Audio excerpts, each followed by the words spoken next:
भजन करने से क्या लाभ हो जाएगा? आप समस्त दुखों से छूट जाएंगे, आप अपने स्वरूप को प्राप्त हो जाएंगे, आपका परमात्मा स्वरूप से प्रेम हो जाएगा। भजन ना करने से हानि क्या है? भजन ना करने से विषय आपको बांध लेंगे, पापाचरण खूब होने लगेगा, आपकी दुर्गति हो जाएगी, दुख, अशांति, चिंता, अवगुण और अभाव और दुखिया स्वभाव, ये सब भजन ना करने पर प्रकट हो जाते हैं। देखो बड़े दुखिया स्वभाव है, पर रोते ही रहते हैं, दुख ये वो ऐसा विषय बांधे हुए हैं। महाराज पाप तो सबसे हो रहा है, फिर कहा गया पापवंत कर सहज स्वभाव भजन मोर ते भाव न काऊ। तो उससे भजन कैसे बनेगा जब पाप बन गया है? भैया ये लाला बहुत कृपालु है, प्रभु बहुत कृपालु है। यदि तुम भजन की सोचोगे कि अब मुझे भजन करना है तो पाप नष्ट होना शुरू हो जाएगा। ये बड़े कृपालु हैं।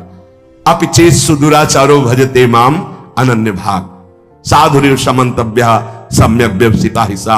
महान दुराचारी भी सोच ले कि भगवान के सिवा मेरा कोई कल्याण नहीं कर सकता, बस मैं उसे महात्मा बना दूंगा। जिसने इस संसार को बनाया वो बड़ा कृपालु है, करुणामय है। चिंता न करो, यदि तुमसे पाप बन गए हैं, भूल हो गई है, तो प्रभु का नाम जपने की सोचो केवल, तो पाप नष्ट होना शुरू हो जाएंगे। और नाम जब शुरू किया तो वो अवश्य, पर ध्यान रहे बहुत बड़ा स्टॉक जमा है पाप का। ये थोड़े दिन नाम जप करके अगर देखोगे कि ना तो नाम में मीठापन लग रहा है, ना नाम हमको सुख प्रदान कर रहा है लौकिक, ना हृदय में शांति, जलन बढ़ती जा रही, चुपचाप बढ़ाते जाना, नाम बंद मत करना। वो शुरू है पाप नष्ट होना। पूरे पाप नष्ट होकर जब हृदय निर्मल होगा तो नाच पड़ोगे, बीच में मत रुक जाना। बीच में जलन पैदा करेगा, बड़े अंदर आपको ऐसे लगेगा कि बहुत ऊबन हो रही, नाम नहीं करना और सब कुछ कर लेना, ये आपको मन प्रेरित करेगा, आप नाम पकड़े रहिएगा। तो नाम जप और सत्संग में कौन श्रेष्ठ है? नाम जप में और सत्संग में कौन श्रेष्ठ है? भैया सत्संग से नाम जप में प्रीति होती है, और नाम जप करने से सत्संग समझ में आने लगता है। दोनों एक दूसरे के पूरक हैं। साधन को हरिभजन है कै सत्संग सहाय। सत्संग से नाम जप में रुचि होती है, और नाम जापक ही सत्संग के सही अर्थ को समझ पाता है, सही लाभ को ले पाता है। तो महाराज हमारा कहने का मतलब कि भजन में अधिक समय लगाना चाहिए कि सत्संग में? तो जो नया साधक है उसे अधिक समय सत्संग में देना चाहिए। बाणी पाठ, शास्त्र स्वाध्याय, सत्संग में बैठा, ये सब सत्संग के अंतर्गत आता है। और जो अनुरागात्मिका भाव को प्राप्त हो चुका है उसे थोड़ा समय सत्संग में और शेष समय एकांत में व्यतीत करना चाहिए, आंतरिक चिंतन। जैसे जब भाव का प्रादुर्भाव होता है तो फिर किसी शास्त्र के स्वाध्याय की रुचि नहीं रह जाती, क्योंकि निश्चय हो चुका है ना, लक्ष्य निश्चय हो चुका है, अब कुछ जानना है नहीं, बस अपने प्रीतम की लीला संबंधी, रूप संबंधी बातें, इसके बाद अब कुछ जानना नहीं, क्योंकि और कुछ पाना नहीं और कुछ करना नहीं। अनुरागात्मिका भक्ति जब हृदय में बढ़ती है तो फिर इष्ट मिले और मन मिले, मिले भजन रस रीति, बस उससे चर्चा हुई और पूरा जीवन, पूरा समय एकांत चिंतन में, आंतरिक चिंतन में। शास्त्र और लोक व्यवहार ये सब अनुरागात्मिका भक्ति वाले को फिर आगे चलकर रुचते नहीं है, कुछ अच्छा नहीं लगता। अगर ये सत्संग न करना हो तो समय ही नहीं है ना, इसके लिए अंतर की वृत्ति को छोड़कर बाहर आना पड़ता है। कोई शास्त्र, कोई लोक व्यवहार, ये सब उसके अंदर नहीं रह जाता जो अनुरागात्मिका भक्ति का उपासक होता है। जो प्रेम लक्षणा भक्ति का उपासक होता है, विविध शास्त्रों का स्वाध्याय करना, विविध प्रकार की वार्ता सुनना, ये उसका स्वभाव नहीं होता, उससे मन हट जाता है। बस आराध्य देव की वार्ता, आराध्य देव की सेवा, आराध्य देव का मंत्र, आराध्य देव का चिंतन, समिट गया। बाबा भजन करने में ये संचित कर्म बहुत बाधा देते हैं। क्या ये बात सही है कि जैसे भजन में लगे तो कहो इतनी प्रतिकूलता आ जाए, इतना दुख आ जाए कि आपका भजन छूट जाए? हां, भजन करने में संचित कर्म बाधा पहुंचाते हैं, पर दृढ़ता यदि है तो बाधा कुछ बिगाड़ नहीं पाएगी, आगे बढ़ जाएगा, बाधाएं नष्ट हो जाएंगी। प्रायः यदि गुरु वचनों पर दृढ़ नहीं है तो फिसल जाएगा और बाधा गिरा देगी। पूर्व के पाप, पारिवारिक मोह, विषय भोगों की इच्छा, कहो ऐसा अपमान का वातावरण कि तुम्हारा उपहास हो तो लगेगा कब तक सहे, छोड़ो यार, वो बाधाएं उसे परास्त कर देंगी। बाबा कह रहे हां, भजन करने के लिए जब कोई कमर कसता है तो पूर्व संचित पाप बाधा डालते हैं, पर जिसका दृढ़ संकल्प हो गया है, पीछे कदम नहीं हटाना, इसमें ध्यान रखना, पीछे कदम नहीं हटाना। इतनी सीख ले लो, जितनी माला में पहुंचे उससे नीचे नहीं उतरना, जितना पाठ में पहुंच चुके उतना पाठ करना, जितना त्याग में पहुंच चुके उतना कदम मजबूत जमा लेना, पीछे मत हटना। हर बाधा आपको आगे बढ़ा देगी, पीछे नहीं हटाएगी। बाधा तो आएंगी, आती हैं, बड़े बड़ों के जीवन में आती हैं। देखो ना, राधा बाबा अनुष्ठान में बैठे तो पैर फिसला, टूट गया, अंग टूट गया। ये पूर्व संचित कर्म जो हैं, पाप कर्म, ये बड़े बड़ों को बाधा पहुंचाते हैं। बस दृढ़ता होनी चाहिए। संचित कर्म दृढ़ भाव वाले साधक के जीवन में कभी बाधा नहीं पहुंचा सकते। ये बातें पकड़नी चाहिए, नहीं प्रायः फिसलन हो जाती है। भजन करने वाले उपासक को इतना दृढ़ हो जाना चाहिए कि अब चाहे प्राण निकल जाएं, अब मैं रुकूंगा नहीं, इस मार्ग को छोड़ूंगा नहीं, अब जो होगा देखा जाए, कोई बाधा नहीं परास्त करेगी।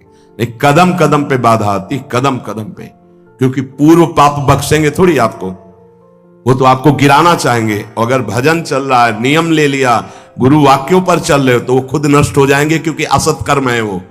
ये सत है, सत को कोई काट नहीं सकता, सत को कोई गिरा नहीं सकता, पर बाधा आएगी।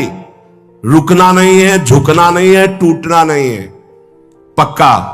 ये रोज सत्संग में सुन रहे हैं, मानो आपको रोज वो युक्तियां मिल रही जिससे आप आगे बढ़े। इसमें दृढ़ता के लिए सबसे पहला सत्संग है, पर यह है कि कुसंग भी बहुत जोर का होता है। यद्यपि सत्य के आगे कुसंग क्या है, पर आपको परिणाम में अगर बताएं तो 10 साल का सत्संग और 10 दिन का कुसंग, इतना प्रभावशाली। तो आप कहेंगे फिर सत्य का इतना धीमे प्रभाव पड़ता है, इसलिए कि बहुत जन्मों से हमारी इंद्रियां और सब कुसंग में राजी रही है। जैसे इस बिल्डिंग को बनाने के लिए कितने महीने लगे होंगे, लेकिन इसको गिराने के लिए दिन चाहिए, केवल 1 दिन, 2 दिन, 3 दिन। बनने में वर्ष लगे होंगे। ऐसे ही साधना की ऊंचाई पर चढ़ने में समय लगता है, सत्संग की बातों को जीवन में उतारने में समय लगता है, लेकिन भ्रष्ट होने में नहीं होता। 5 मिनट में भ्रष्ट हो जाओ। सत्संग, सद्विचार रहना, दूसरा दृढ़ता का जो बाधा तुम्हें गिरा नहीं पाएगी। अब साधक के अंदर असद विचार पाए जाते हैं। ओखली पे सर रख दिया तो छूट गया, क्या गिनना। जब प्रभु के लिए जीवन अनंत जन्मों से भटक रहे हो, इसी में भटक रहे हो, बस समझ लो ये बाधा आई है तुम्हारे जीवन को बर्बाद करने के लिए। अगर लक्ष्मण रेखा से बाहर निकल गए तो मिट्टी में मिला देगी ये माया, मान लो प्रार्थना।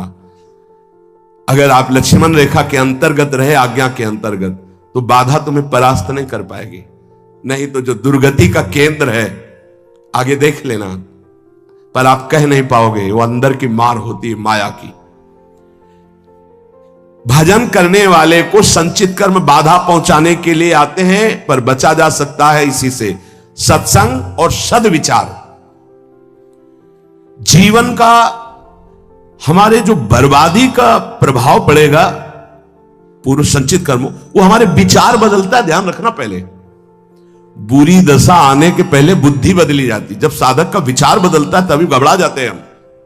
अरे अरे ये क्या, पर वो आक्रमण विचार में करता है। कर्म पहले विचार को बदलता है। यहां कह रहे सत्संग और सद्विचार, तुम्हारे अंदर असद विचार आने ना पावे। हे, कौन से मन से तुमने हां कहा, कौन से मन से तुमने भगवत मार्ग में उत्साह बनाया, कौन से मन से तुमने संसार से बैराग लिया। अब उस मन को क्यों भूल गए? दूसरा मन कैसे आ गया?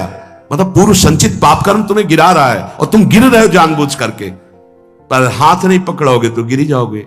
हाथ पकड़ाने का मतलब कि मेरे मन में तो आ रहा है कि मैं ऐसा कर लूं, पर आपकी क्या आज्ञा है? बिल्कुल अवसर नहीं देता साधक। आपकी क्या इच्छा है, अवसर नहीं देता। सीधे बात, मैं ये नहीं करूंगा, मैं ये ऐसे मैं तब हंसी आती है। अय पुरुष संचित कर्म, तू मेरे से बलवान निकल गया, जा घसीट ले जा। अब क्या कर सकता हूं?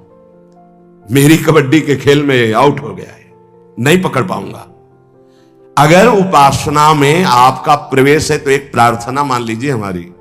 आपका मन कह रहा है कि मैं खाऊंगा, मैं भोगूंगा, मैं देखूंगा, मैं ऐसे चलूंगा, मैं ऐसा, तो आप छूट दे दो गुरु को और इष्ट को कि प्रभु, एक बहुत बड़ी महान वक्ता हुई राबिया जी, ऐसा उनका, उन्होंने कहा था कि प्रभु यदि मैं स्वर्ग मांगू तो नरक भेज देना, जो मैं मांगू मेरी बात कभी पूरी ना करना। क्या तो हम कम से कम इतनी तो गुरु को, इष्ट को जगह दे दें। महाराज, मेरा मन कह रहा है कि मैं भोगों में जाऊं, मेरा मन कह रहा है संसार में जाऊं, मेरा मन कह रहा है मैं ये नहीं कर पाऊंगा। आपकी क्या अनुमति है? आपका क्या स्वरूप है? आप क्या आज्ञा करते हैं? इतना तो जगह रखो। आप तो जगह ही नहीं रखते, पूरी लाइन क्लियर कर देते हैं, कोई अधिकार ही नहीं देते। नहीं, मैं ऐसा नहीं करूंगा, मैं ये नहीं कर पाऊंगा, तुम कुछ भी नहीं करने लायक हो।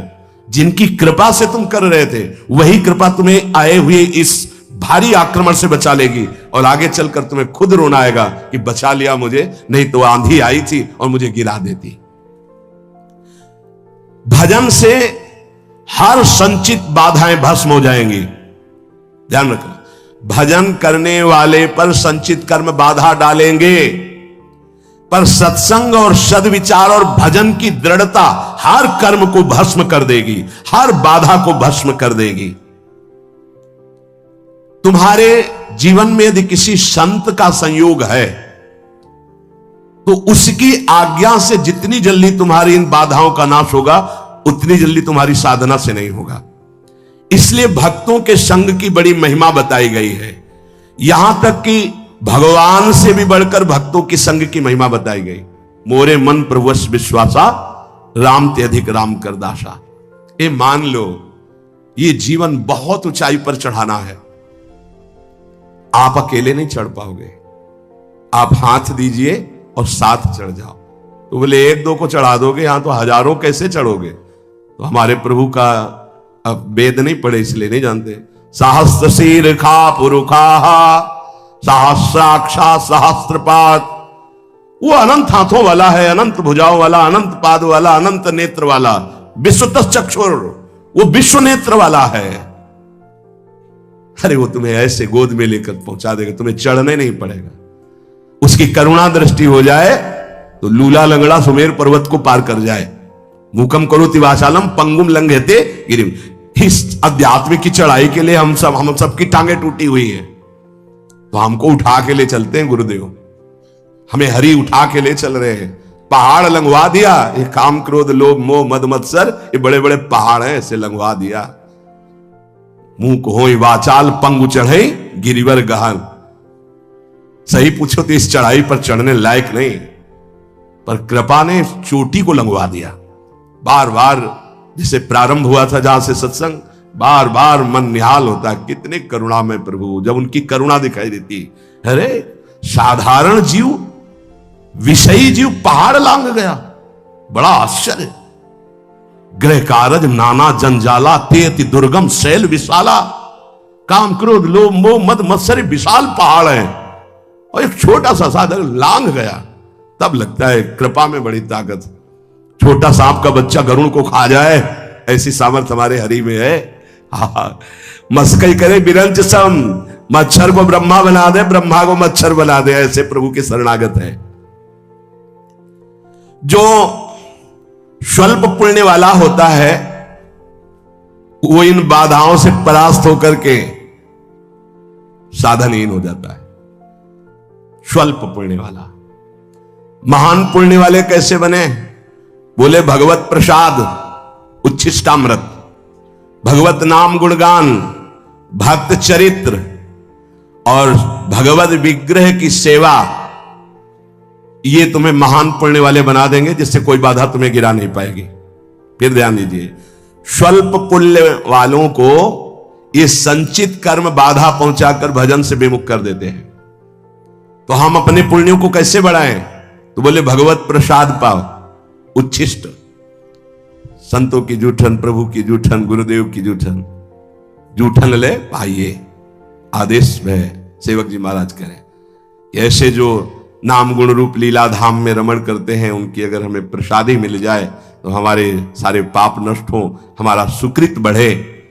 प्रसाद से बहुत सुकृतवान बनता है। अपने रोज पाते हैं, गुरुदेव का भी पाते हैं, सिंहासन में गुरुदेव भी तो विराजमान है, प्रिया प्रीतम विराजमान है, आचार्य विराजमान है। तो आराध्य देव, गुरुदेव, आचार्य सबकी जूठन मिलती जब भोग लगता है। और नाम गुणगान वो भी कृपा से होता है, गुणगान होता है, अभी वाणी पाठ शुरू हो जाएगा, और नाम कीर्तन होता है। भगवत भाव में डूबे हुए भक्तों के पावन चरित्र, भक्त संग और भगवत विग्रह की सेवा, इससे बहुत जल्दी सुकृत एकत्रित हो जाते हैं और वो बाधाओं को परास्त कर देता है। सेवा मिले तो समझ लेना बहुत बड़ी बात हो गई। भगवत सेवा मिले तो चूक मत करना, छोटी सी भी पुष्प की सेवा भी। पीछे एक बार सुने हैं आप सेवा का प्रभाव, सूरदास जी के पद में आरती कर रहे हैं उसका अलग प्रभाव, चंवर डुला रहे उसका अलग प्रभाव। एक एक सेवा, हमारे प्रभु बड़े उदार हैं, रीझ जाते हैं। जिस उपासक को संतों से प्रेम हो गया, उसका और कोई साधन बने या ना बने, कोई बाधा उसे परास्त नहीं कर सकती। आखिरी बात पूज्य बाबा कह रहे हैं, जिसका संतों से प्रेम हो गया तो और कोई साधन बने ना बने। प्रेम का मतलब हमारा तो हिम्मत नहीं, हमारा तो मन नहीं, पर हम अपने गुरुदेव को दुखी नहीं कर सकते। हमारे चाहे प्राण निकल जाएं, हमसे कोई साधन बने ना बने, पर हमारे बड़े भाग्य हैं कि हमें ऐसे गुरुदेव मिले, हम उनको दुख नहीं दे सकते। श्री जी से सदैव यही प्रार्थना रहती है, एक ही मांग है कि हमारे कभी ऐसे कोई आचरण न बन जाए जिनको सुनने के बाद गुरुदेव को दुख हो। बस इस जीवन में एकमात्र लक्ष्य है मेरे गुरुदेव की मुस्कुराहट। कभी ऐसे कोई आचरण न बन जाए, कभी कोई ऐसी बात न हो जाए जिससे गुरुदेव की श्रवण इंद्री में पड़े और वो दुखी हो जाए। उनको दुख दे दिया तो अब जीवन का कोई महत्व नहीं रहा। यही है प्रेम। अब जब ऐसा भाव रहेगा तो बाधा कौन सी परास्त कर पाएगी? कोई बाधा नहीं परास्त कर सकती। फिसलने पर भी गिरेगा तो गुरु की गोद में गिरेगा। इसीलिए आखिरी में कह रहे कि जिसे संतों से प्रेम हो गया, उसे और कोई साधन ना हो तो भी बाधा परास्त नहीं कर सकती। क्या संतों का प्रेमी भक्त जो है उसको फिर मनुष्य जन्म मिलेगा? अगर वो मनुष्योचित कर्म करेगा तो मनुष्य जन्म मिलेगा। अगर वो भागवतिक कर्म करता है तो भगवत प्राप्त हो जाएगा। एक राधा वल्लभ जी के उपासक थे, एक समय उनको बुखार और सन्निपात हो गया, तो सन्निपात में भी वो गा रहे थे बनी श्री राधा मोहन जी की जोरी। उड़िया बाबा कह रहे हैं, एक राधा वल्लभ जी के उपासक थे, उनको सन्निपात हुआ, बुखार हुआ, तो बेशुद्ध अवस्था में भी गा रहे थे बनी श्री राधा मोहन जी की जोरी। और एक ठेकेदार था, उसको जब सन्निपात हुआ तो वो ये कह रहा था कंकड़ लाओ, ईंट रखो, और गालियां बक रहा है, तू खड़ा क्यों है? सन्निपात में बोल रहा है। बोले जो संतों का प्रेमी होता है, भगवत प्रेमी होता है, जो भगवत प्रेमी होता है तो मूर्छावस्था में भी भगवत स्मृति रहती है। अब उसका मनुष्य जन्म कैसे हो जाएगा? अगर वो सांसारिक कार्य वाला है, भगवत भजन नहीं करता है, तो फिर उसके कर्म के अनुसार उसका जन्म होगा। सदा तद्भाव भाविता वाला महापुरुष कैसे जन्म ले सकता है? अगर जन्म होगा तो वो कर्म बंधन युक्त नहीं, वो जगत पावन करने वाला होगा। जैसे अपने लोग संतों को कहने लगते हैं तो भगवान के अवतार हैं, तो वास्तविक वो अवतार ही है, वो कर्म बंधन से नहीं आए, वो भगवत प्रेरित होकर, वो भगवत प्रताप रूप से अवतरित हुए जगत मंगल करने के लिए। तो हमारा उद्देश्य भगवत प्राप्ति, पैर ऐसे जमाओ कोई भी प्रलोभन या भय तुम्हें इससे गिरा ना पावे। इस दिन भर बड़े बड़े महापुरुषों की बात